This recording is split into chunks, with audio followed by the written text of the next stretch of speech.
ओम हनुमते नमः। मित्रों, आज मंगलवार का दिन है और आज के दिन आप सभी सुनेंगे मंगलवार व्रत की कथा। जो मनुष्य मंगलवार व्रत की कथा को सुनता है और नियम से व्रत रखता है अथवा व्रत नहीं भी रखता है और कथा का श्रवण करता है, उसके हनुमान जी की कृपा से सब कष्ट दूर होकर सर्व सुख प्राप्त होता है।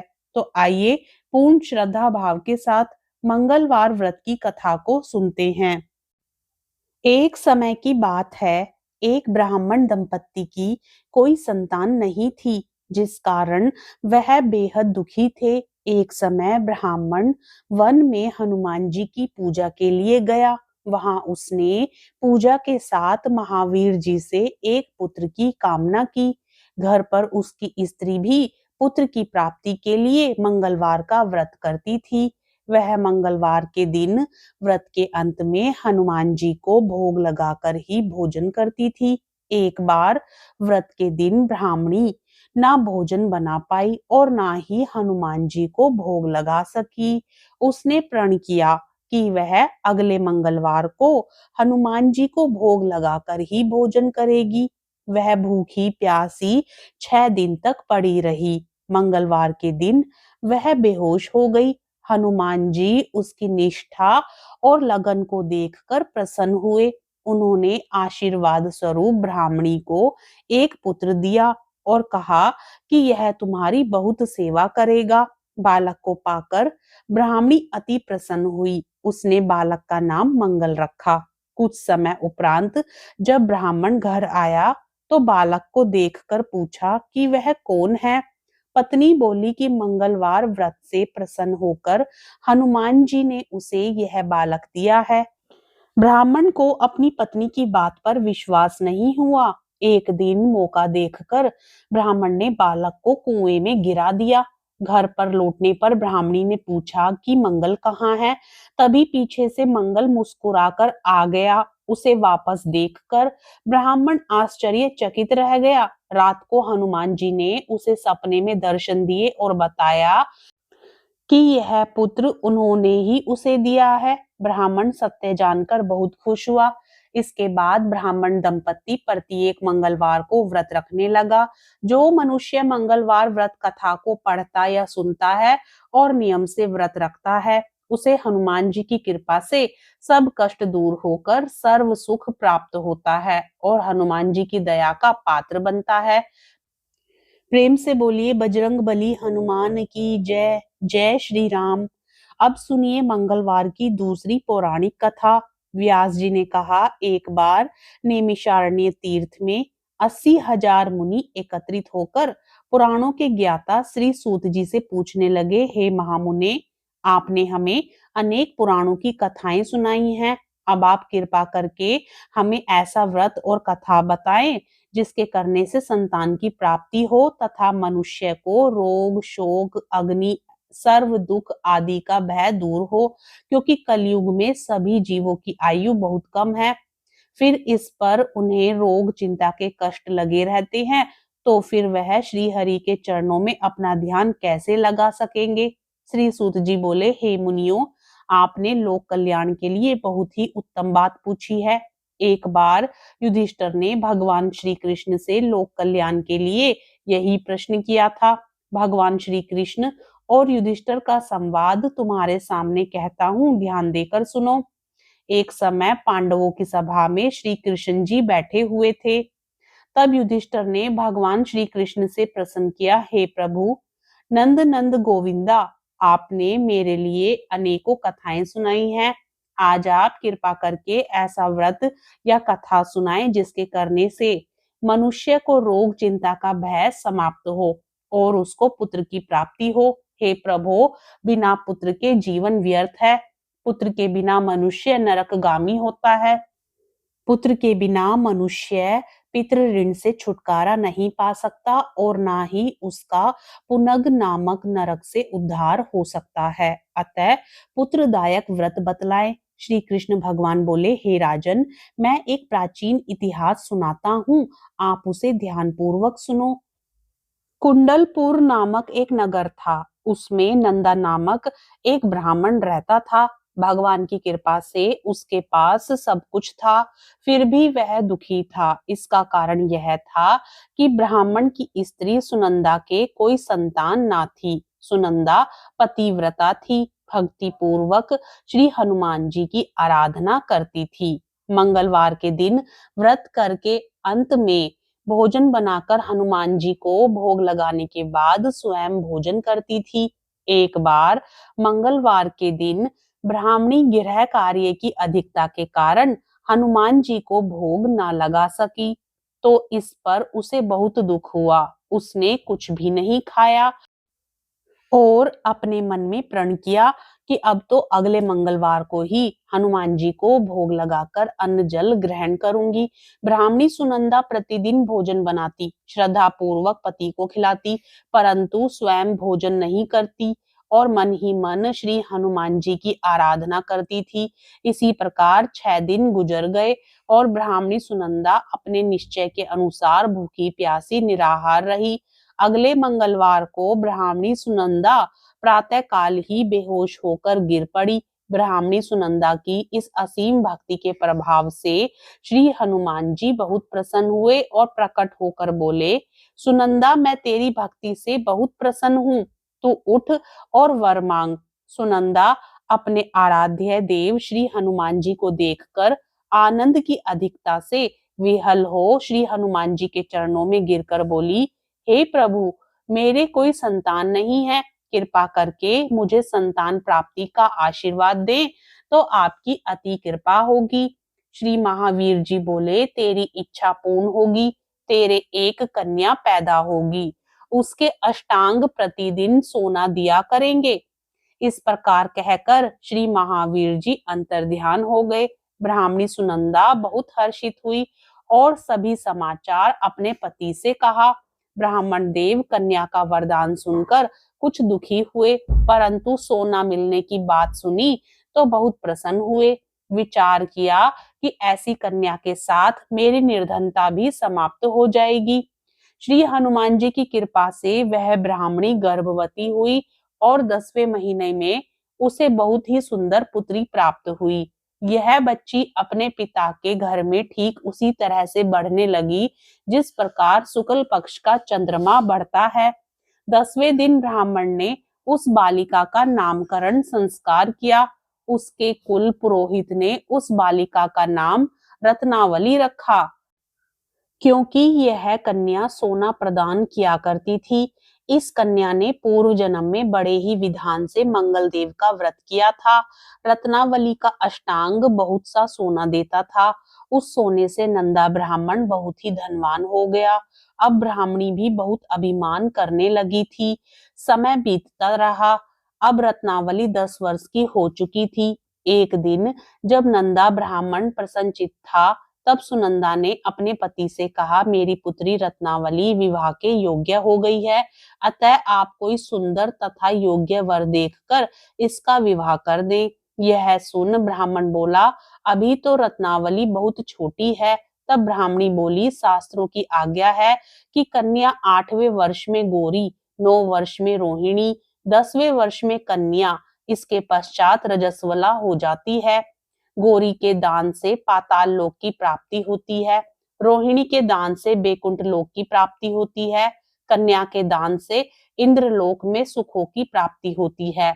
अगर हे पति देव रजस्वला का दान किया जाता है तो घोर नरक की प्राप्ति होती है। इस पर ब्राह्मण बोला, अभी तो रत्नावली मात्र 10 वर्ष की है और मैंने तो 16 साल की कन्याओं के विवाह कराए हैं, अभी जल्दी क्या है। तब ब्राह्मणी सुनंदा बोली, आपको तो लोभ अधिक हो गया है। शास्त्रों में कहा गया है कि माता पिता और बड़ा भाई रजस्वला कन्या को देखते हैं तो वह अवश्य ही नरकगामी होते हैं। तब ब्राह्मण बोला, अच्छी बात है, कल मैं अवश्य ही योग्य वर की तलाश में अपना दूत भेजूंगा। दूसरे दिन ब्राह्मण ने अपने दूत को बुलाया और आज्ञा दी कि जैसी सुंदर मेरी कन्या है वैसा ही सुंदर वर उसके लिए तलाश करो। दूत अपने स्वामी की आज्ञा पाकर निकल पड़ा। पंपई नगर में उसने एक सुंदर लड़के को देखा। यह बालक एक ब्राह्मण परिवार का बहुत गुणवान पुत्र था। इसका नाम सोमेश्वर था। दूत ने इस सुंदर व गुणवान ब्राह्मण पुत्र के बारे में अपने स्वामी को पूर्ण विवरण दिया। ब्राह्मण नंदा को भी सोमेश्वर अच्छा लगा और फिर शुभ मुहूर्त में विधि पूर्वक कन्यादान करके ब्राह्मण ब्राह्मणी संतुष्ट हुए। परंतु ब्राह्मण के मन तो लोभ समाया हुआ था। उसने कन्यादान तो कर दिया था, पर वह बहुत खिन्न भी था। उसने विचार किया कि रत्नावली तो अब चली जाएगी और मुझे इससे जो सोना मिलता था वह अब मिलेगा नहीं। मेरे पास जो धन था कुछ तो इसके विवाह में खर्च हो गया और जो शेष बचा है वह भी कुछ दिनों बाद समाप्त हो जाएगा। मैंने तो इसका विवाह करके बहुत बड़ी भूल कर दी है। अब कोई ऐसा उपाय हो कि रत्नावली मेरे घर में ही बनी रहे, अपने ससुराल ना जाए। लोभ रूपी राक्षस ब्राह्मण के मस्तिष्क पर छाता जा रहा था। रात भर अपनी शैया पर बेचैनी से करवटें बदलते बदलते उसने एक बहुत ही क्रूर निर्णय लिया। उसने विचार किया कि जब रत्नावली को लेकर उसका पति सोमेश्वर अपने घर के लिए जाएगा तो वह मार्ग में छिपकर सोमेश्वर का वध कर देगा और अपनी लड़की को अपने घर ले आएगा, जिससे नियमित रूप से उसे सोना भी मिलता रहेगा और समाज का कोई मनुष्य उसे दोष भी नहीं दे सकेगा। प्रातःकाल हुआ तो नंदा और सुनंदा ने अपने जमाई तथा लड़की को बहुत सारा धन देकर विदा किया। सोमेश्वर अपनी पत्नी रत्नावली को लेकर ससुराल से अपने घर की तरफ चल दिया। ब्राह्मण नंदा महालोभ के वशीभूत हो अपनी मति खो चुका था। पाप पुण्य को उसे विचार न रहा था। अपने भयानक व क्रूर निर्णय को कार्य रूप देने के लिए उसने अपने दूत को मार्ग में अपने जमाई का वध करने के लिए भेज दिया था, ताकि रत्नावली से प्राप्त होने वाला सोना उसे हमेशा मिलता रहे और वो कभी निर्धन ना हो। ब्राह्मण के दूत ने अपने स्वामी की आज्ञा का पालन करते हुए उसके जमाई सोमेश्वर का मार्ग में ही वध कर दिया। समाचार प्राप्त कर ब्राह्मण नंदा मार्ग में पहुंचा और रुदन करती अपनी पुत्री रत्नावली से बोला, हे पुत्री, मार्ग में लुटेरों ने तेरे पति का वध कर दिया है। भगवान की इच्छा के आगे किसी का कोई वश नहीं चलता है। अब तू घर चल, वहां पर ही रहकर शेष जीवन व्यतीत करना। जो भाग्य में लिखा है वही होगा। अपने पति की अकाल मृत्यु से रत्नावली बहुत दुखी हुई। करुण क्रंदन व रुदन करते हुए अपने पिता से बोली, हे पिताजी, इस संसार में जिस स्त्री का पति नहीं है उसका जीना व्यर्थ है। मैं अपने पति के साथ ही अपने शरीर को जला दूंगी और सती होकर अपने इस जन्म को माता पिता के नाम को तथा सास ससुर के यश को सार्थक करूंगी। ब्राह्मण नंदा अपनी पुत्री रत्नावली के वचनों को सुनकर बहुत दुखी हुआ। विचार करने लगा, मैंने व्यर्थ ही जमाई वध का पाप अपने सिर लिया। रत्नावली तो उसके पीछे अपने प्राण तक देने को तैयार है। मेरा तो दोनों तरफ से मरण हो गया। धन तो अब मिलेगा नहीं। जमाई वध के पाप के फलस्वरूप यम यातना भी भुगतनी पड़ेगी। यह सोचकर वह बहुत खिन्न हुआ। सोमेश्वर की चिता बनाई गई। रत्नावली सती होने की इच्छा से अपने पति का सिर अपनी गोद में रखकर चिता में बैठ गई। जैसे ही सोमेश्वर की चिता को अग्नि लगाई गई, वैसे ही प्रसन्न हो मंगलदेव वहां प्रकट हुए और बोले, हे रत्नावली, मैं तेरी पति भक्ति से बहुत प्रसन्न हुआ हूँ, तू वर मांग। रत्नावली ने अपने पति का जीवन दान मांगा। तब मंगलदेव बोले, रत्नावली, तेरा पति अजर अमर है, यह महाविद्वान भी होगा और इसके अतिरिक्त तेरी जो इच्छा हो वर मांग।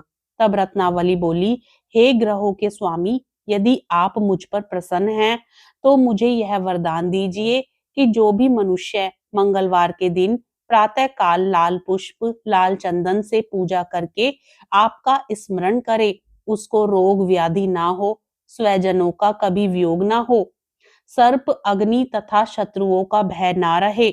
जो स्त्री मंगलवार का व्रत करे वह कभी विधवा ना हो। मंगलदेव तथास्तु कहकर अंतर ध्यान हो गए। सोमेश्वर मंगलदेव की कृपा से जीवित हो उठा। रत्नावली अपने पति को पुनः प्राप्त कर बहुत प्रसन्न हुई और मंगलदेव का व्रत प्रत्येक मंगलवार को करके व्रतराज और मंगलदेव की कृपा से इस लोक में सुख ऐश्वर्य को भोगते हुए अंत में अपने पति के साथ स्वर्ग लोक को गई। आरती कीजिए हनुमान लला की, दुष्ट दलन रघुनाथ कला की। जाके बल से गिरिवर कांपे, रोग दोष जाके निकट न झांके। अंजनी पुत्र महाबलदाई, संतन के प्रभु सदा सहाई। आरती कीजिए हनुमान लला की, दुष्ट दलन रघुनाथ कला की। देवीरा रघुनाथ पठाए, लंका जारी सिया सुमिलाए। लंका सुकोट समुद्र सिखाई, जात पवन सुत बार न लाई। आरती कीजिए हनुमान लला की, दुष्ट दलन रघुनाथ कला की। लंका जारी असुर संहारे, सिया राम जी के काज संवारे। लक्ष्मण मूर्छित पड़े सकारे, लाए संजीवन प्राण उबारे। आरती कीजिए हनुमान लला की, दुष्ट दलन रघुनाथ कला की। पेटी पताल तोरी जमकारे, अहि रावण की भुजा उखारे। बाएं भुजा असुर दल मारे, दाहिने भुजा संत जन तारे। आरती कीजिए हनुमान लला की, दुष्ट दलन रघुनाथ कला की। सुर नर मुनि जन आरती उतारे, जय जय जय हनुमान उचारे। कंचन थार कपूर लो छाई, आरती करत अंजना माई। जो हनुमान जी की आरती गावे, बसी बैकुंठ परम पद पावे। लंक विध्वंस किए रघुराई, तुलसीदास स्वामी कीर्ति गाई। आरती कीजिए हनुमान लला की, दुष्ट दलन रघुनाथ कला की। जय श्री राम, जय हनुमान। ओम हनुमते नमः। मित्रों, आज की कथा आपको पसंद आए तो कृपया वीडियो को लाइक जरूर करें। चैनल पर यदि आप पहली बार आए हैं तो चैनल को सब्सक्राइब भी जरूर करें।